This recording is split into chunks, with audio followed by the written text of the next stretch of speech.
Сәлем достар, бүгін балдар сүйсініп жейтін керемет кексті бірге даярлайтын боламыз. Маған тіркеліп, қоңыраушаны басып, қолдау білдіруді ұмытпаңыздар.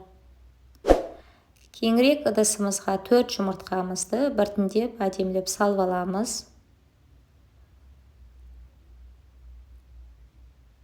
Барлығын теңдей салып алғаннан кейін үстінен осындай бір шыны шекеріміз салып, біріктіріп әдемілеп миксерлейміз. Толықтай шекер ерігенше миксерлейміз. Үстінен аздап бір шыны сүтімізді құямыз.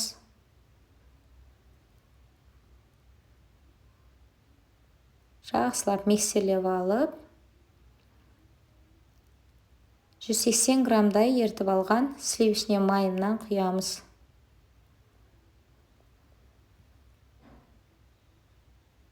Барлығын толықтай біріктіріп, әдемілеп миксерлеп, 1,5 шыны ұнымызға 15 грамм разрыхлителімізді қосып, жақсылап араластырып алып, сұйық массамызға салып, аз-аздан сала отырып, біріктіріп, миксерлейтін боламыз.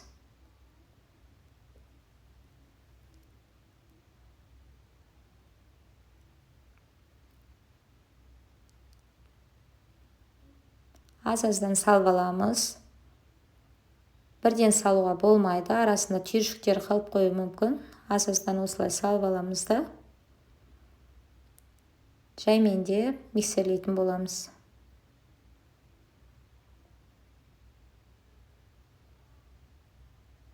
Толықтай барлығын салғаннан кейін, арасында түйіршіктері қалып қоймаған мұқият қадағалап отырып, әдемілеп барлығын біріктіріп, миксерлеп аламыз.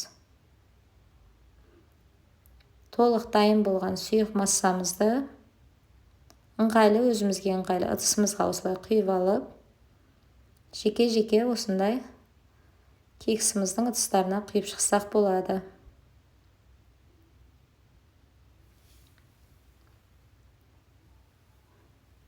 Теңде барлығын біртіндеп, әдемілеп құйып шығамыз.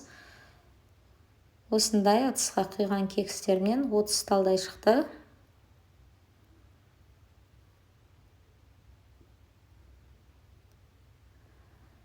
Кептірілген жемістен, мұздатылған жемістен бетіне осылай әдемілеп салып шығып, ерекше дәм берсек болады. Мен бір бөлігіне қарақаттан салдым.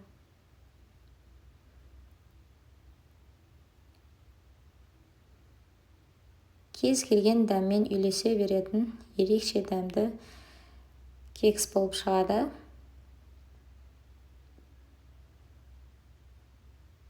Одан кейін қалған жарты бөлігіне суката жемісінен турап салдым.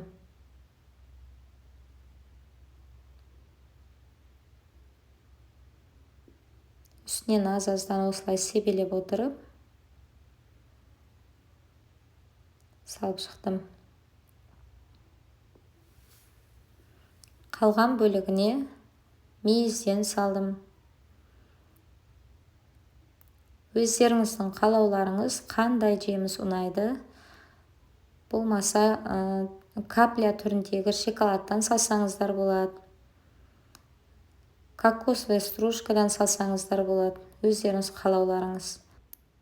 Кез келген дәмге үйлесе беретін керемет кекспен жасалу жолымен бөлістім.